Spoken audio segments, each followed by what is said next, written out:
Hello folks, it's Anahita Rao, and I wanted to speak about something a bit lighter today, more fun. I think we've been too serious recently because there's just so much going on, and we're all hearing all the sort of the negative news and the doom and gloom. So I thought, let me do a series of something a bit more fun, a bit more light, and I'm going to do this over the next few days, and I'll sort of post it one by one.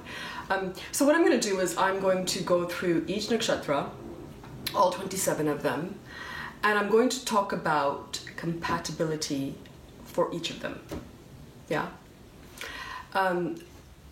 We all know relationship compatibility is a very popular topic, and it's much more complex than just looking at the moon placement.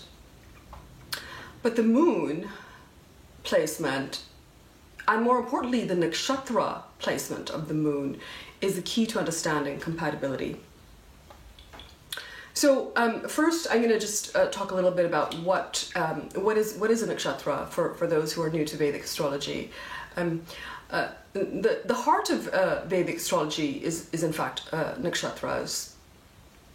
Originally Jyotish was focused on nakshatras only, which is the movement of the moon through the constellations, rather than the sign, which is the movement of the sun. Nakshatra is basically a fixed star constellation in the sky where the planets are transiting. I would describe it. I would describe nakshatras as a passive but potent force, which need the planets to activate them. Yeah. So it's vital to note the nakshatra placement, as this will reveal the inner motivation and the attributes of the planets that reside there or transit there. In fact, the calculations and predictions in Vedic astrology are made from the vantage point of the moon transiting a specific nakshatra at the time of your birth. The controlling planet of the nakshatra must be seen for its impact, as well as the deity that rules the nakshatra, to assess the entire situation and to see what's going on.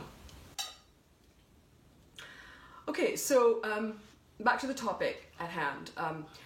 We're going to look at nakshatra compatibility and see your best match from your moon sign.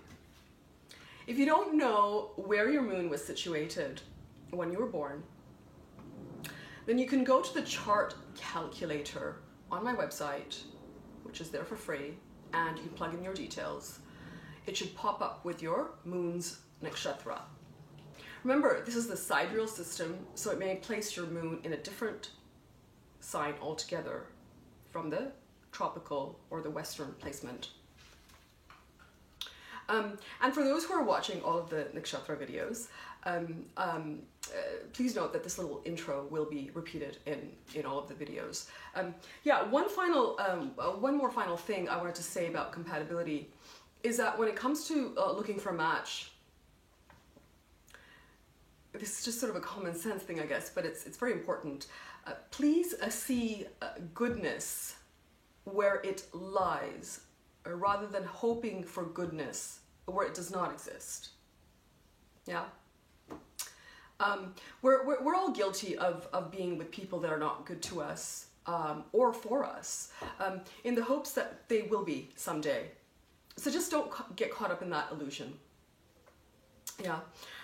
Astrology can, remember, astrology can only guide us, but we make the final call. Yeah. Okay, so let's get started with the nakshatra compatibility videos. Yeah. Okay, so let's talk about Uttara Phalguni. For Uttara Phalguni, your ideal partners are Purva Phalguni and Anuradha. And your most challenging partner would be Shravan. Uttara Phalguni and Ashwini The Sun and Ketu have a difficult cosmic relationship. You being the Sun and them being Ketu. So this can create a weak foundation for your relationship. You may find it difficult to trust each other, but you're attracted by their sense of adventure, their unusual lifestyle, and their individualism. Ashwini can highlight your insecurities though, making you feel unwanted and unloved. You struggle to be happy with them. Uttara Phalguni and Bharani. You love the exotic and sensuous Bharani. You hardly ever get bored with them. In fact, you should not give in to them too easily. Just like you, they can become complacent and then ignore your needs if they become too comfortable with you. Overall, it's a good match though. Uttara Phalguni and Kritika. You're attracted to Kritika as they appear to be like you. The Sun rulership here. You need love and attention from them, and they want the same from you. But they may be too self-involved to provide you with the love and attention that you need. Learn to appreciate their individuality and consider their needs, and then make them aware of your love. Uttara Phalguni and Rohini. Rohini are happy to bask in your warmth and reflect your love back to you. They're emotional and romantic, and you're never bored with them. You're always trying to please them and be there for them. Rohini brings out the romantic in you. You feel secure and happy with them. This is a good match, especially because the Sun and Moon are ruling both of them, and they fit quite nicely together. Uttara Phalguni and Mrigashira. Great friendship, similar life directions, and shared passions. Mrigashira's sharp intellect is a perfect foil for your practical nature. While they don't usually like to make commitments, with you they make an exception. This is a great relationship. Uttara Phalguni and Ardhra. You don't trust them fully, but you find them irresistible. They appear to be very analytical and unromantic, but when you discover their emotional nature, you are hooked. They can make the mistake of loving you too much. Don't break their heart by losing interest in them just because they love you. Uttara Phalguni and Punarvasu. Punarvasu can never commit to you and make you feel totally secure. They need to be free and to explore life. If you love them, let them have this freedom. Then they will come back to you. If you try to control them too much, become too demanding, they can leave you or make you feel very unhappy. Uttara Phalguni and Pusha. The Sun and Saturn have a challenging cosmic relationship, them being Saturn and you, Sun. In real life, you're not always warm and caring towards them, and they're the same. You find them too involved in their responsibilities to pay attention to you. What about your attitude to them? Did the Cold War begin because you made them feel undesirable? It's a challenging one, but perhaps workable. Uttara Phalguni and Ashlisha. While you spend lots of time at first wooing them and trying to keep them interested, when the relationship gets serious, you may start taking them for granted. And they tend to take refuge in detachment. So you feel hurt by their lack of appreciation. Stop taking them for granted and develop trust. See how your relationship improves then. Uttara Phalguni and Magha. Both of you are strong and stubborn. You try to dominate Magha sexually and make them aware of your strength. But then Magha will make you feel unwanted. You have to stop trying to impress them with your power, but start trusting them with your vulnerabilities to make this work. If you show your caring side, there will be greater harmony between you two. Uttara Phalguni and Purva Phalguni. This is one of your best relationships. It's warm, it's loving. They're your ideal partner. They touch the inner you. You feel love for them as they brighten up your life. And try not to feel too guilty about enjoying your happiness here. This is as perfect as relationships can get. Don't spoil it by hoping for even more. Uttara Phalguni and another Uttara Phalguni. Both of you present a powerful persona to the world and find satisfaction in your careers, social position, and success. The downside is that you may ignore each other's emotional needs. Uttara Phalguni and Hasta. You love the sophisticated and independent Hasta, but are equally comfortable when you discover their earthy sensuality. You're happy to deal with their moodiness and support their emotionalism.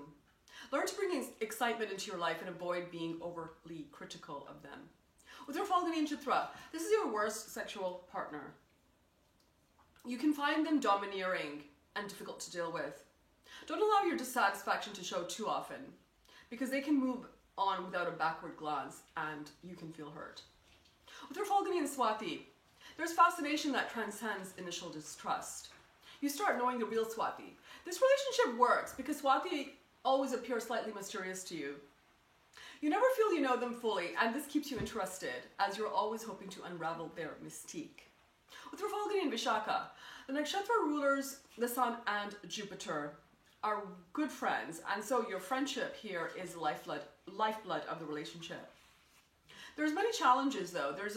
There can be a lack of sexual compatibility, and you may also have differing spiritual needs. Vishaka's spiritual quest can churn up your inner self and make you feel a bit unsettled as well. Uttara Falguni and Anuradha. Anuradha love you selflessly and completely. You find this intensely fulfilling. You support them and love them back. You're not always demonstrative though about your love, which is real. With them, you're no longer unhappy with the burden of material expectations and recognize it as part of your karmic process. This is a good one. With Trafalguni and Jaista. Jaista baffle you. They never give you a straight answer and enjoy confusing you with their wordplay and emotional games. You're straightforward. You say what you feel. So they can make you feel insecure. And they can also play with your feelings. With Trafalguni and Mula. Your relationship with Mula usually begins with many highs. Mula makes you see love and emotions in a completely different way. But they're unable to sustain love on such a high level. They disrupt your life. They can reject you or completely block you out. With Trafalguni and Purvashada, you instantly touch the soul of Purvashada. You're happy for them to be free to explore their spirituality. You can love them for who they are, but they love you back in a way that they can love few others. You both add color to each other's unfinished picture, and your life is complete in this way. Uttara Falguni and Uttarashada. You recognize the loneliness of Uttarashada and try to support them through your love. You try to encourage them to be comfortable with their soul's desires. Uttara Falguni and Shravan. You're drawn to the high-minded Shravan. You appreciate their need for emotional support and will be there for them. You have to be careful that you don't create too much distance between you by being too accepting of their need to do their own thing. Okay, Uttara Falguni and Dhanishta. You can be good friends with Dhanishta. You demand too much from each other though. You expect each other to be perfect while you don't adhere to the same rules. Dhanishta love a fight, and you don't shy away from confrontation either. So there can be a lot of rivalry, competition, fighting, aggression in this relationship. Uttara Falguni and Shatabhishak. The more you try to get to know them, the greater the distance they put between you. Maybe you should stop trying so hard. Let them get to know you and trust you first. They may open up and show their feelings for you. Always try to make an extra effort to look good and well-groomed. They like cheap partners. Uttara Falguni and Purvabhadrapada. You try to be supportive and caring, but they can be aggressive if they find that you're not putting all of yourself into the relationship. They can be quite destructive as well and cutting when they decide to move on. And you can feel left shattered and unhappy by this. Uttara Falguni and Uttara Bhadrapada. Uttara Bhadrapada is your best sexual partner, but also your most spiritually complex relationship. You can be faced with situations that test your love. You can act perversely and hurt each other, even if it means hurting yourself more. Don't let your inner dissatisfaction spoil this good relationship. So this can work, just a few issues to deal with there. Uttara Falguni and Revathi. You love the charm and quick intellect of Revathi. Revathi have deep spiritual roots. You appreciate and aspire towards spirituality, but are blocked by a life more rooted in reality. But Revathi needs your practicality, while you can do with a little bit of their mystic spirituality. So in this way, both of you can benefit. This is a good one.